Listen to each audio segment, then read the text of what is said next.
But you are looking now at a newly released body cam footage from just minutes ago just the minutes leading up to George Floyd's death on May 25th.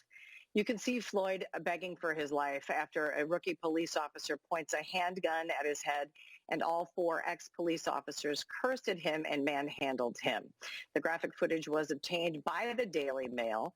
Officer Derek Chauvin has since been charged with Floyd's murder after previous video footage showed the officer kneeling on Floyd's neck for several minutes. This footage comes as a new report shows homicides are up all across the country. A Wall Street Journal analysis of crime statistics found reported homicides were up 24% so far this year to 3,612. It's among the nation's 50 largest cities. Shootings and gun violence also rose this year. So what is next for the police and our country? We're going to be talking about that now with decorated U.S. Army combat veteran and founder of Solutions. This is Cory Mills. Cory's joining us now also as a NewsMax columnist. Cory, so much to talk with you about. The numbers are staggering. In fact, they even get a little foggy because you can't believe that they're real. I know you also recently wrote an op-ed where you asked what is next for the police and our country as this unrest continues. A lot of concern out there for recruitment numbers, for mental health stability, depression. Tell us what you're thinking, Cory. Well, Heidi, thanks for having me. Yeah, it's a really, kind of a turning point for the United States right now, and especially for our brave men and women who are in law enforcement. We're seeing in New York City alone a 400% submittal of applications for early retirement. That's now been forced to be capped as a result of how many is planning to exit. You're seeing mass exodus in many areas. You're seeing where, the Minneapolis, for example, where this took place, you're watching where, yes, 10% of the current officers have already left or have retired or been fired for other reasoning, but you've got 75 officers who are still on medical leave as a result of PTSD. So, you're looking at areas like Minneapolis, areas like Chicago, New York City, Portland, Oregon, all which conveniently are governed by Democratic mayors. You're seeing where there's a mass exodus. And this is a real issue when we can't get or maintain the institutional knowledge to ensure reform, to ensure that, our police force is able to do its job. I mean, in Minneapolis alone, you've got created no-go zones. For last week, they created a tutorial on how to safely be robbed. And so it's becoming completely a joke at this stage, and it's really dangerous for the country.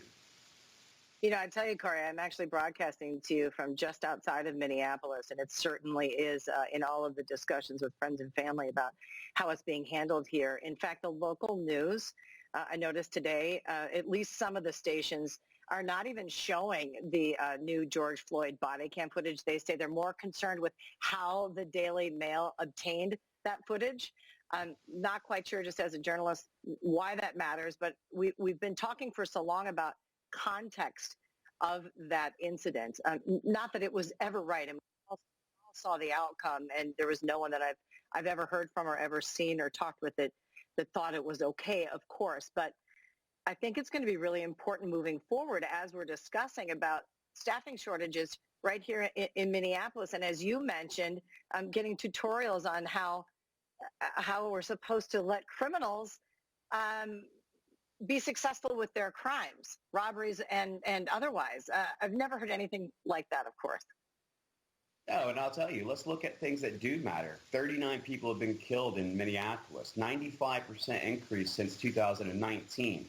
This puts context around how important our law enforcement is and how, much we need them on our streets. And when they're being told to go, they're not allowed to go into certain areas, or as Jenny Durkin did, the mayor of Seattle said, we're not allowed to go into shop. We can't police. And there was rapes and murders that were going on that were unable to be investigated. And Police Chief Best actually even stated that her officers were not permitted to go into these areas because of the uncertainty.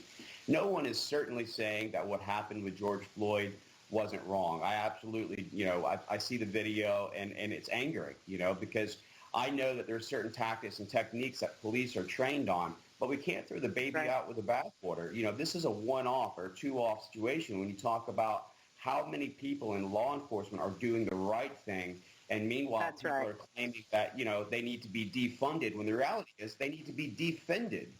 And That's right. that's what we're facing right now. They talk about reform. These It police is. departments are already underfunded. So if you're talking Yep. about defunding them, how do you plan to get increased training, increased reform? That's going to take more money, not less. And so It I is. think that the whole Hey, concept Cory, is we really want to flawed. talk with you more on all of this coming up in the next hour. For now, we've got to get out. I so apologize, but got a lot to get to at the White House as well today. So, Cory.